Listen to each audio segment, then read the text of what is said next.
Hi everyone, welcome to the April version of the Reading Research Recap. For this month, I chose a really interesting paper on executive functions and early reading skills. So the title of the paper is called Cognitive Flexibility and Phonics Intervention Effects on Reading Gains. So executive functions are this kind of broad class of cognitive skills or mental processes that allow you to plan, focus, pay attention, multitask, juggle between tasks, which is basically multitasking, and store information for later. When we talk, though, about reading specifically, there's sort of three that researchers focus in on, and those are working memory, so small chunks of information that you can access quickly for a task at hand, inhibition, which means suppressing unwanted information or just using the information and skills that you need just for that task, and flexibility, cognitive flexibility or switching, which this paper focuses a lot on. And I'll show you how those all kind of contribute to early reading skills in this next slide. So as a student, you have to first control your attention to the right part of the print. Then you have to recall the relevant phonological codes and inhibit or ignore the irrelevant codes, and then flexibly shift attention from one grapheme and sound to the next. Decoding also requires children to flexibly apply these skills to recognize the blended word. And of course, the question of interest was, does this embedded cognitive flexibility or, being able to teach the switching help improve reader outcomes? And that's really important because the main things that scientists are interested in are, is there a relationship first, establish that two variables are related, and then is it malleable or can you change it? And by you, meaning like a parent, a teacher, an educator, right? If something's related, but you can't change the two, what's the point, right? If we can't help, instruct or improve it, then it doesn't matter. Both the intervention and the control group made reading gains, and students with higher initial cognitive flexibility scores made greater gains in reading. So this is just more evidence that it is related to reading outcomes. But the cognitive flexibility group did not end up doing better than the control group. So the authors state that maybe the intervention wasn't intense enough, or maybe the embedded practice is not as effective as isolated practice in cognitive flexibility.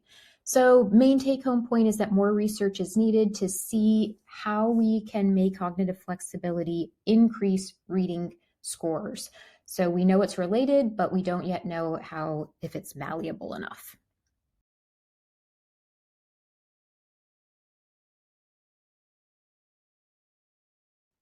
So as this sort of fun April Fool's, April themed recap addendum, I was going to show you guys a blooper reel, but then I realized that it'd be a lot funnier to show you something that happened recently between me and my son. So my son loves to play teacher, and they do these phonemic awareness activities every day, and they have like this binder. They might even be using Haggerty, I'm not quite sure, but we recreated a binder for him, and we had him practice on me because we discovered through this process that my husband cannot segment, blend, do any sort of phonemic awareness activities. And this makes Alex, my son, really angry because, as a student, you're supposed to get some wrong. He wants to correct them, but not every single one wrong. And I looked at Dan and I was like, are you trying to get these wrong? And he had no clue. He was just not able to do it. So I took over and I'm trying, you'll see, play along with his rules. So, wait, what was it again? Can you pause it? Yeah. Delete it. Okay, I'm deleting that one. Okay. Can we do this? Yeah, just start over, like with the instructions that you gave me. So, no, this isn't the real instructions, okay? Okay. I'm gonna say what you're gonna give me the ending, okay? Matt, would you read it? So, now, go. So, I'm going to say a word, you're going to give me all the sounds in the word. Example, I say cab, you say cab, okay? Okay, got it. Okay. So, you can put that on your phone, first grader. I'm not a first grader. Yeah, you are. Slab. Slab. Jab. Jab. Nope. What did I get wrong?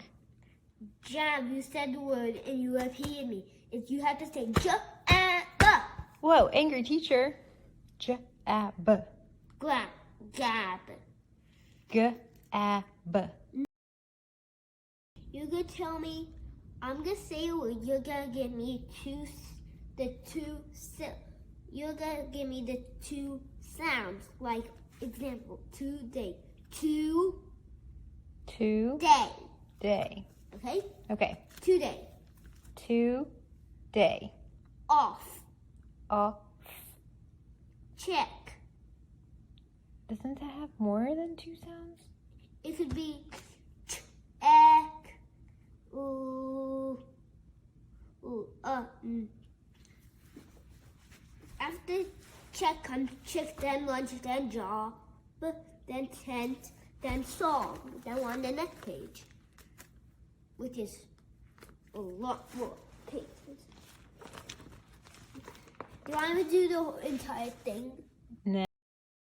Super cute to see him do these phonemic awareness activities, but I did not want to do all those pages. Hopefully that doesn't make me a bad mom.